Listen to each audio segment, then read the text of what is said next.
अस्सलामुअलैकुम अज़ीज़ तलबा, मैं शकील अहमद ऑनलाइन लेक्चर के साथ आपसे मुखातिब हूँ।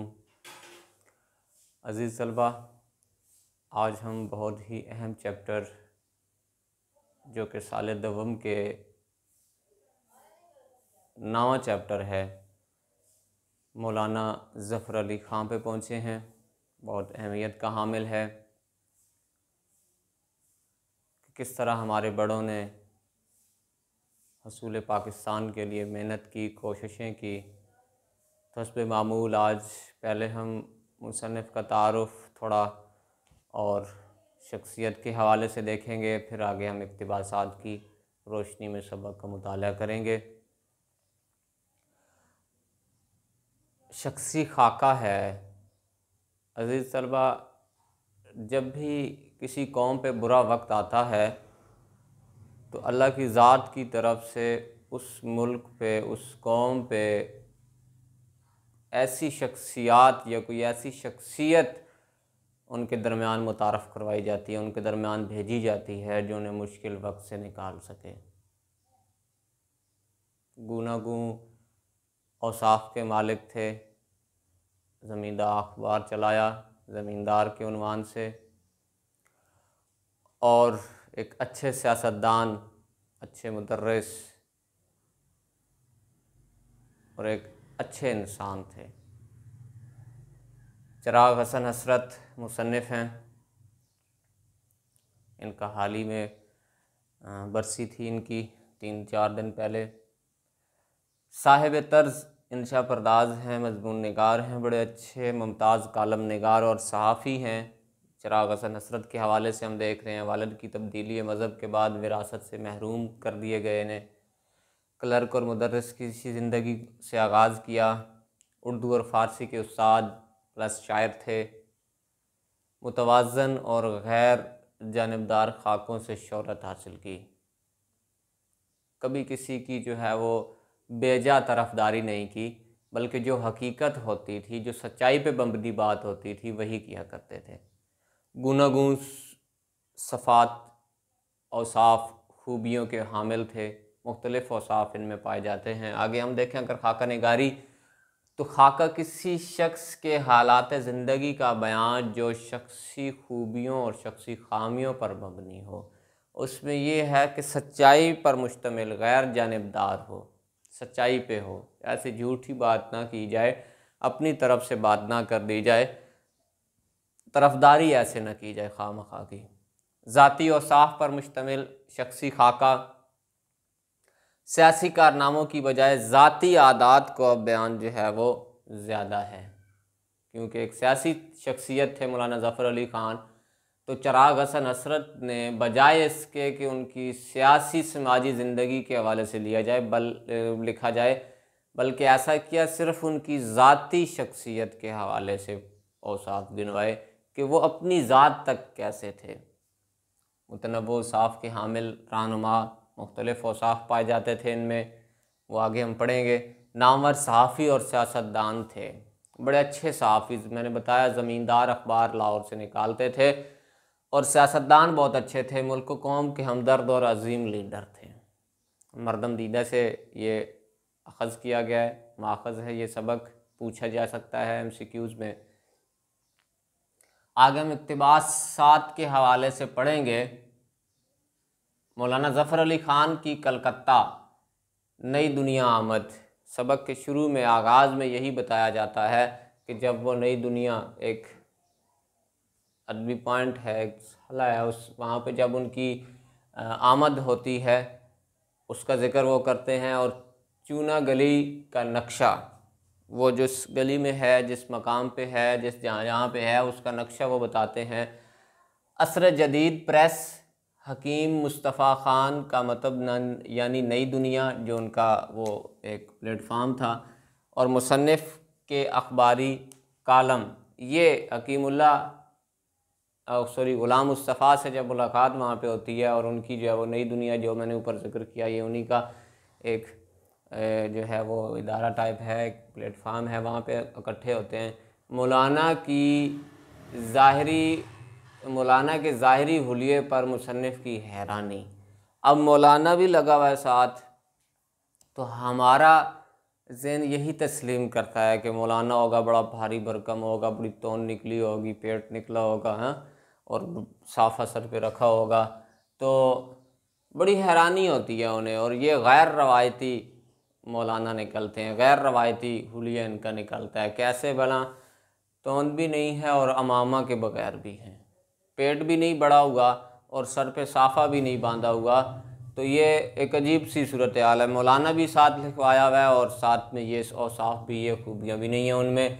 मौलाना की सियासी मौज़ूआत पर गुफ्तगू, जबकि मुसन्निफ़ की शायरी बेदिलचस्पी।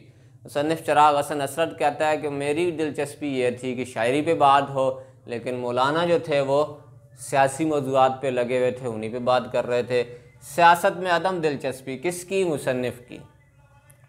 मुसन्निफ़ कहता है कि मैं सियासत से बहुत दूर था और जो है तो मैं चाहता था कि शायरी पे बात हो, लेकिन मौलाना साहब जो हैं वो सियासत पे बात करते थे। सफ़ा नंबर 1, सफ़ा नंबर 2 पे हम अगर आएँ, मौलाना और मुसन्निफ़ में लफ्ज़ी खींचातानी, एक लफ्ज़ी जो है वो उनमें बातचीत हुई, खींचातानी हुई, मुराद बहस मुबाहिसा हुआ, तकरार हुई सियासत और शायरी के मौजू पर। पहले मैंने अर्ज़ किया था ऊपर वाले सफ़े में, शायरी और सियासत, इधर भी शायरी और सियासत में खींचतानी हुई। फ़तह किसकी होती है? मौलाना ज़फ़र अली ख़ान की। क्यों होती है? सिर्फ़ इल्म की फ़जीलत की वजह से। पढ़े लिखे हैं, माहिर हैं, बड़े हैं, इल्म रखते हैं, इस वजह से मौलाना की फ़तह होती है।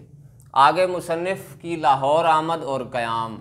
अब जब लाहौर में आते हैं तो वहाँ पे मैंने अर्ज़ किया पहले आपसे कि ज़मींदार अखबार का जिक्र मैंने किया था। वहाँ पहुँचते हैं, ज़मींदार अखबार के दफ्तर में ही उनकी रिहाइश उनको दी जाती है। मुसन्निफ़ को सैर की दावत। अब मौलाना ज़फ़र अली ख़ान का जिक्र कर रहे हैं कि वो मुसन्निफ़ चिराग हसन असरद, इसको जो है वो सुबह की सैर की दावत देते हैं कि चले भाई सुबह सुबह उठें, सुबह की सैर की दावत। काजी एहसानुल्लाह की नसीहत पर अमल। ओ याद आ गया, जब ये असरद पहुंचने लगे थे तो इन्हें एक शख्सियत से मुलाकात इनकी हुई और बताया कि मैं तो मौलाना साहब के पास जा रहा हूँ वहाँ काम के लिए। तो उन्होंने कुछ चीज़ें बताई थी, कुछ बातें बताई थी और कहा था कि इन पे ज़रूर अमल कीजिएगा, फ़ायदा होगा। उनमें एक बात यह भी है, काजी एहसानुल्लाह की नसीहत पर अमल। नसीहत क्या थी? ये उन्होंने बहाना करना था एक, आँखों तले मौत का नक्शा। जब उन्होंने सुबह सुबह उठा दिया, सुबह हुई, उठा दिया कि चलो भाई अभी सूरज नहीं निकला था, चलो भाई निकलो सैर के लिए जाना है, तो इन्होंने क्या किया? मौत का नक्शा इनके अब सामने, यार ये क्या होगा, सुबह सुबह उठ के जाना पड़ेगा रोज़ाना यही। तो इन्होंने कुलंज का बहाना किया।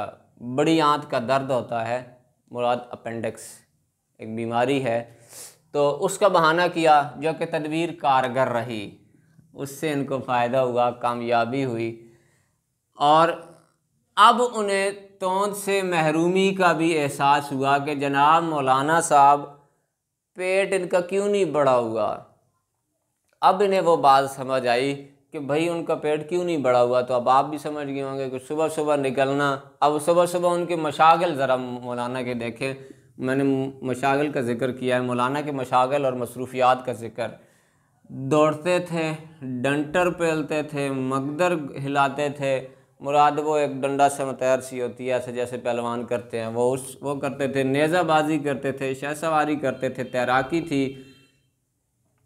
कश्तीगिरी करते थे, निशानाबाजी और फ़ौज में खिदमत सरअंजाम दे चुके थे। तो ये सारी बातें थी। जब इन सारी बातों को आप ज़रा मद्देनज़र रखें और फिर बताएं कि क्या इंसान का पेट निकल सकता है, इंसान मोटापे का शिकार हो सकता है? कभी भी नहीं हो सकता।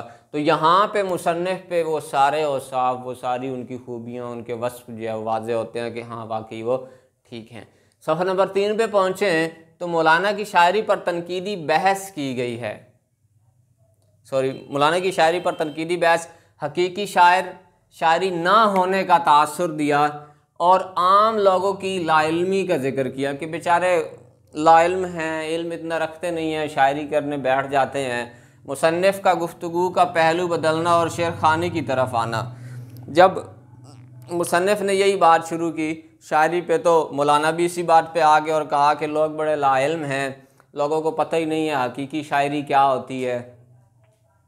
तो शेर 2-3 पढ़े जिसमें से मैंने ये लिख दिए कुछ। देखा कि ये वो मस्त निगाहों से बार बार, जब तक शराब आई कई दौर हो गए। दूसरा शेर, सलीका मैकशी का हो तो कर सकती है महफिल में, निगाह मस्त साकी मुफलिसी का एतबार अब भी। अब यहाँ पे आम शायरों की मुश्किलात का जिक्र भी करते हैं मौलाना साहब साथ में, कि जो आजकल के आम रवायती शायर हैं उनकी मुश्किलात क्या हैं। उनकी मुश्किलात में से सबसे पहली वो बात करता है दूसरों की मदद। जब तक दूसरे उनकी मदद नहीं करेंगे वो कुछ भी नहीं कर सकेंगे, वो लिख भी नहीं सकेंगे। दूसरी बात वो बताता है कि इस्लाह की ज़रूरत, बेचारों को इस्लाह करके देने वाला भी कोई नहीं है, इस्लाह की बड़ी उन्हें ज़रूरत है।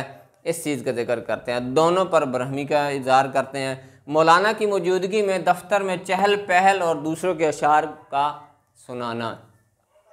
मौलाना जब दफ्तर में होते तो बड़ी चहल पहल होती थी दफ्तर में, कोई हर बंदा जो है वो एक्टिव नज़र आता था। क्यों? क्योंकि मौलाना की तबीयत ऐसी थी, किसी को ऐसे फारिग बैठा देख नहीं सकते थे। अगले सफ़े पे पहुँचे, दूसरों की हौसला अफजाई लाजमी करते थे, ये उनकी बात बड़ी अहम है। राकिम को फ़काहात पर दाद और इनाम, जो लिखारी है, जो लिखने वाला है, उसको क्या करते थे, इनाम देते थे उसके लाइनों पे जो अच्छी लिखी होती थी, जो अच्छे खूबसूरत और साफ में लिखी होती थी, अच्छी तहरीर होती थी। मौलाना के दफ्तर से दूर रहने की दुआएं और उनकी कबूलियत। मौलाना साहब की जो है वो दफ्तर में रहने की दुआएं करते थे और उनकी कबूलियत भी होती थी कि मौलाना साहब कभी आ जाए, दफ्तर ना आए ना तो क्या ही बात होगी। मौलाना को अखबार की ज़बान का ख़याल बहुत ज़्यादा था कि लोगों ने, पूरे इलाके वालों ने पढ़ना होता था, पूरे हिंदुस्तान ने पढ़ना है, पाकिस्तान ने पढ़ना है, तो उसकी जो ज़बान है वो बड़ी अच्छी होनी चाहिए, अल्फाज का चुनाव बड़ा अच्छा होना चाहिए। इसी पे तो राकिम को दाद देते थे और इनाम देते थे। अखबार के मयार पर किसी किस्म का समझौता ना करते थे, किसी भी किस्म का समझौता नहीं किया कभी अखबार के मेयार पे। गैर मेयारी अखबार शाया करने की बजाय अखबार को तर्क कर देना, अखबार को छोड़ देना, ना शाया करने की तरजीह देते थे कि भाई अगर बुरा अखबार छापना है, अच्छा नहीं छापना, अच्छी हेडलाइन नहीं होनी, सह सुर्खियाँ अच्छी नहीं होनी, तो भाई अखबार बंद कर दो, अखबार चलाने का कोई फ़ायदा नहीं है। एक नीचे मैंने शेर लिखा, मत सहल हमें जानो, फिरता है फलक बरसों, तब खाक के पर्दे से इंसान निकलता है। दरअसल में मौलाना ज़फ़र अली ख़ान की अक्कासी मैंने की है कि कैसा दौर, जब मैंने पहले जिस तरह ज़िक्र किया था कि जब भी किसी कौम पे बुरा वक्त आता है तो अल्लाह की ज़ात उनमें कुछ ऐसी शख्सियात या किसी ऐसी शख्सियत को मुतारफ़ करवा देता है, भेज देता है, जो उनके मुश्किल हालात में उनका साथ देती हैं। शायरी में हम देखें उस दौर में मौलाना ज़फ़र अली ख़ान, मौलाना अल्ताफ़ हुसैन हाली, जनाब इल्लामा इकबाल, ये शख्सियात हैं। सियासी सरगर्मियों में देखें तो फिर भी यही शख्सियात मिलती हैं। तो मुख्तलिफ़ औसाफ़ के मालिक थे। मज़ीद आज हमने मौलाना ज़फ़र अली ख़ान, चिराग हसन हसरत के हवाले से पढ़ा, असबाक के इक़्तिबासात के हवाले से, मुताला के हवाले से हमने मुख्तलिफ़ पॉइंट्स में सफ़ात को तक़सीम करके पढ़ा।